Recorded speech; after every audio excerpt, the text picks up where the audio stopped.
Well, it's time for a follow-up video on rotational casting. Now, last week I posted a video with me and Troy out at BJB HQ discussing a variety of things related to rotational casting, especially rotational casting on a machine.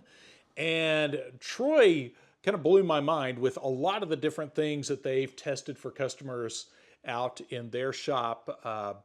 Everything from clear materials Roto-Cast to polyurethane foams Roto-Cast, lots of things that I would not have thought of as rotational casting materials in the traditional sense. But one of the things that I really wanted to go out there and do with Troy was this Rocketeer helmet because I wanted one. So here we go. Now, what I wanted to cover in this video is, and if you missed the previous video, I'll link it on the end screen. Again, it's more of a broad spectrum discussion on all things rotational casting. But what I wanted to do here is walk you through the video of us casting this Rocketeer helmet.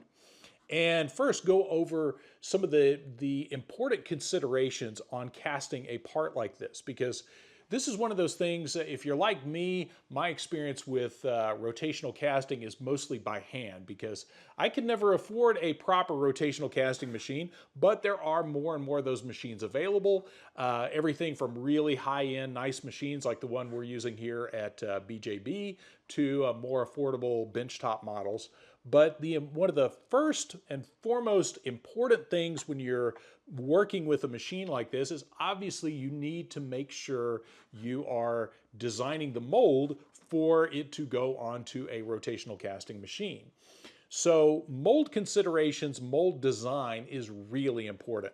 And another video I'm going to link on the end screen here is a video that I did several months ago, I think probably 6 or 8 months ago now, on designing the mold for the Halo helmet that I cast with Rhino props in the Dallas area a while back. So if you missed that one, definitely check that out because I go through the process of making, it's a 2-part video on making the Halo helmet mold and the resin mother mold for that. And then of course I take that mold to Dallas and Rhino and I cast a few of those props for a video. But also there's a design video where I go over the considerations for how that mold should be built. And that brings us to this mold right here, this cast, the mold that this cast came from. So one of the things that Troy did different than I probably would have done on this, in my experience on parts like this, a lot of times I would try to do this all together. I would have probably put my seam up the back, possibly with a flap going all the way up here to open like a jacket over this whole Rocketeer helmet. And then that would have cast this all together.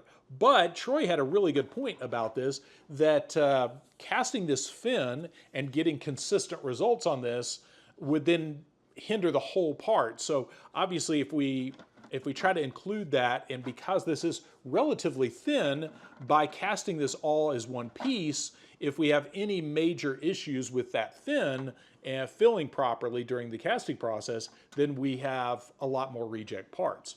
So Troy had the excellent idea of casting this fin separately as a block mold, sprued down here and vented from these high points.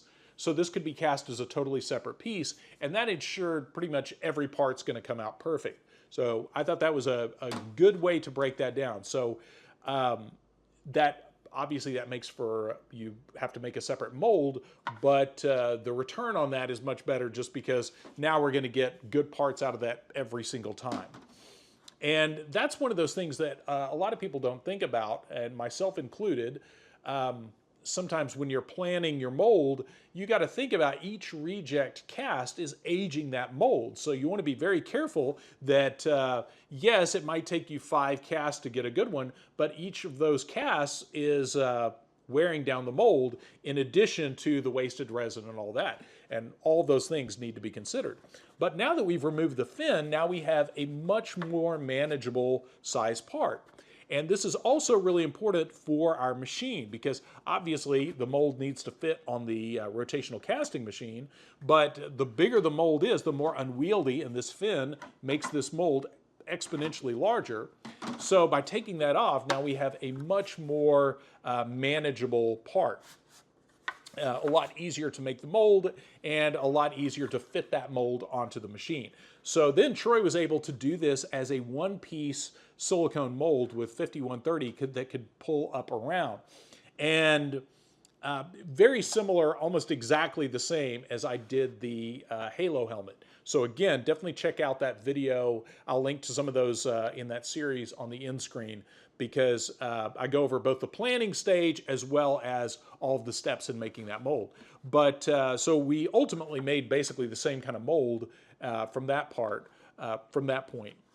Now, the other thing is when we have a part like this, since obviously the fin here, we can do that as a block mold, but since this is going to go on a machine, obviously this needs to be a closed mold so we don't wind up with resin going everywhere as this is tumbling around on the machine.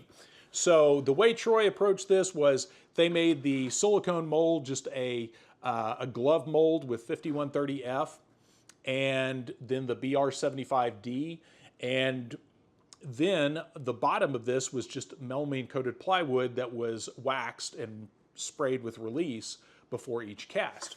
And then they, of course, had a little fill hole down there in the bottom that they put a little plug in to cork it up every time they cast it. So nice, tidy mold design that makes for really nice, clean parts coming right out of the mold. And that 5130F, that's a silicone, that's kind of my everyday carry silicone for this kind of work, because that's one of those silicones that BJB came out with because I was bugging them about a fast version of their 5130. And the nice thing with it is it has about a 7 to 8 minute working time and about a 1 hour demold. So molds like this you can knock out really fast because say this mold takes you 3 coats of silicone, 3 or 4 coats of silicone for a brush on mold, you could easily put those coats on about 15 to 20 minutes apart and then demold an hour after your last layer is applied. So now of course you've got your mother mold and all that too, but excellent kind of everyday carry silicone for me for a lot of different things I've been doing on this channel. So also reasonably priced, which of course is very important if you're running an independent shop. Now I should also say the softness of the silicone plays an important part in this as well. The 5130F, that cures to about a 25 Shore A. So it's just soft enough that we were able to roll this off over that helmet and be able to pull this out without cutting it. But again, if we had to, this has a lot of places that are smooth and easy to chase and clean up, so we could have put a seam up the back or something like that.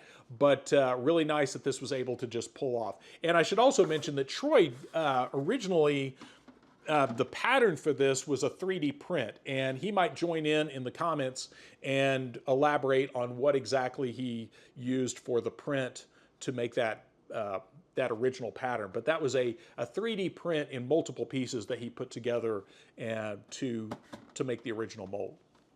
So the way this was cast, and this is where we get into the resin formula, and that resin formula that we pick for something like this is really important because some resins do better with rotational casting than others. And in the past, when I went to Rhino's place in that video, I actually used TC808 for that rotational cast Halo helmet. And I did a little bit different since that's a little thicker resin formula. I just did that with one batch of resin. I mixed up, I think about a 400 gram batch, dumped it in there, turned it on, and called it done.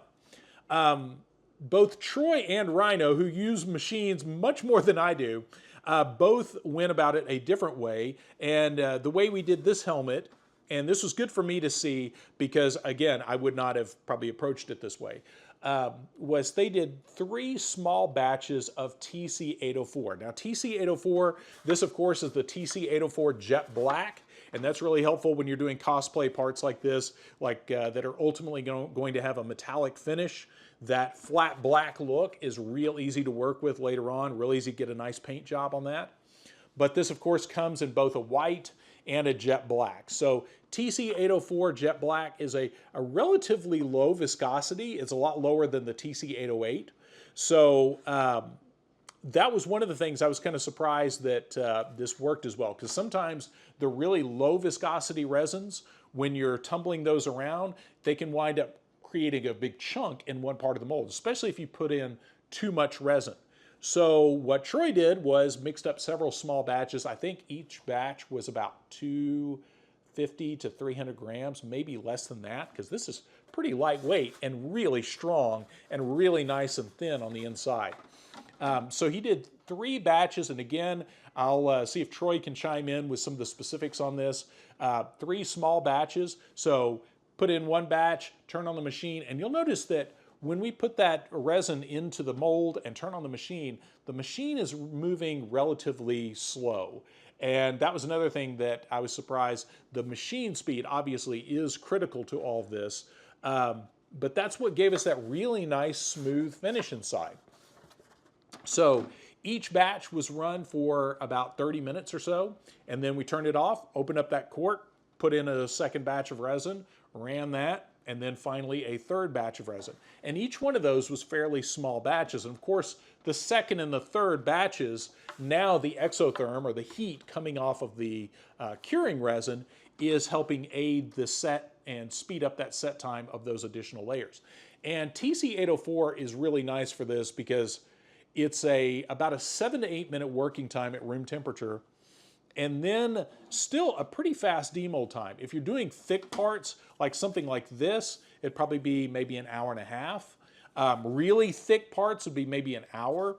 But for this helmet, we actually went and ate an In-N-Out burger while we were waiting for this to set up completely, because first of all, Troy wanted to properly introduce me to the local color that is In-N-Out burger in California, but also because we had enough time. I think we actually let this sit and cure for about 2.5 hours. So, so then we came back and demolded this and got this absolutely beautiful part. Now, one thing you'll notice when Troy demolded this part, you see a few thin areas where you can actually see light coming through, because both Troy and Rhino really like these thin helmets, and I agree, that definitely makes for a much nicer, more wearable cosplay prop to keep that really nice and thin. And again, this is still a really strong resin part. As you'll see in the video I did with Rhino, we were able to bounce these things off the floor, even really, really thin. So even though it is a really hard resin, I think it's about a 70, in the about 75, 76 or so, 70 D range, it's still really strong and not brittle. But when we pulled this out, you could see light coming through a few of these little areas, some of these places that were high spots inside the mold. So high spots in here, not high spots on the outside. You can actually see some light through. So what Troy did, as soon as we got that out, while that part was still a little bit on the green side, Troy mixed up a small batch of more 804 jet black with the fiber thick thickener. And that's just a powdered thickening agent that you can stir into pretty much any polyurethane, even silicone, but polyurethane rubber, polyurethane resin. I even had some customers using it in polyester resins to make their own gel coat, but you just mix that up to a paste consistency, and then Troy put that in these areas to patch some of those thin spots. So that's what you see right here in some of these areas like this, where it's a little rougher looking, but still really nice. And of course, all that can be sanded down too if need be. Now the fin, this, of course, was a block mold made with, again, a pour spout down here and then 2 vents at these high points. And it's important to remember with a block mold like this, typically when you're pouring a part like this, you want to take that block mold and elevate one end slightly, so at about, say, a 30-degree angle or so. But you want enough of an angle so that your bubbles push out ahead of the resin. So when Troy poured this up, this was just more TC804, and that was the other nice thing, is that allowed us to use the same resin for both the fin on the top and as well as the helmet. So that way we're not having to use two totally different products to make one part.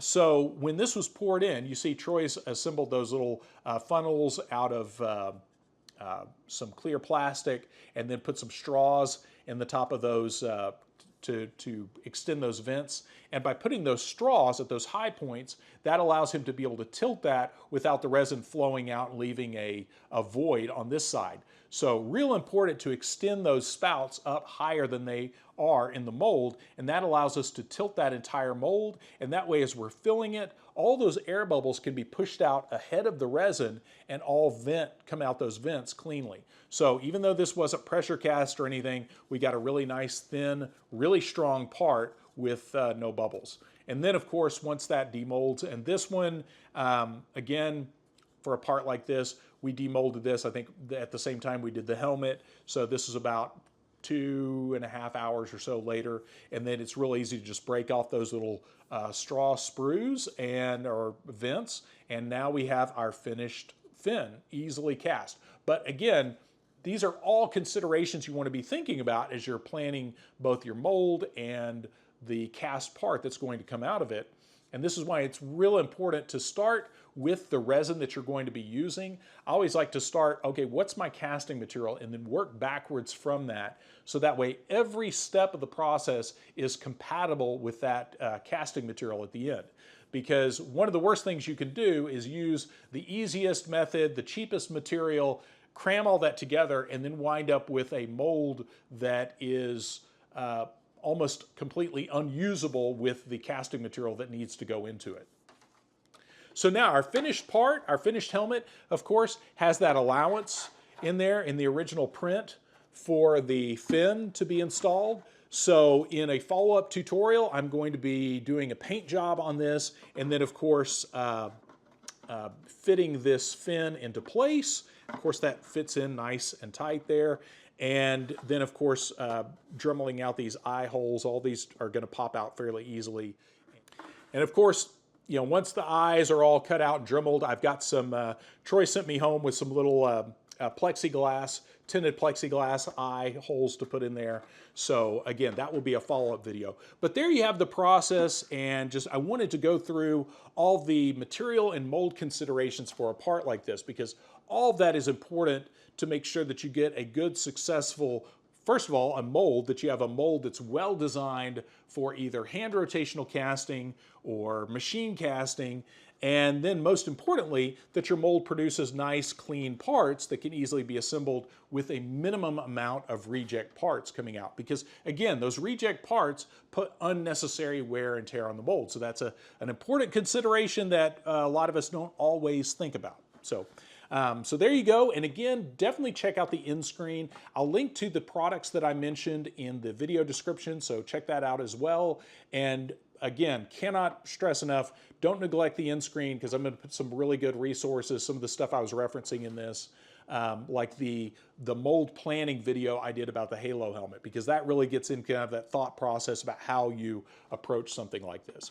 So as always, thanks for watching. And again, big thanks to the good people of BJB for having me out. Had a great time playing with you guys in your chemical playground, and hope to do that again sometime. And hope next time around also I can go out there with a notebook full of questions from the YouTube audience, and we can sit down and discuss some more and do some more casting techniques. So thanks for watching, and thanks for supporting the channel. If you haven't already, make sure you like and subscribe, because at this point, if you're watching this video all the way to the end, you definitely need to subscribe to this content.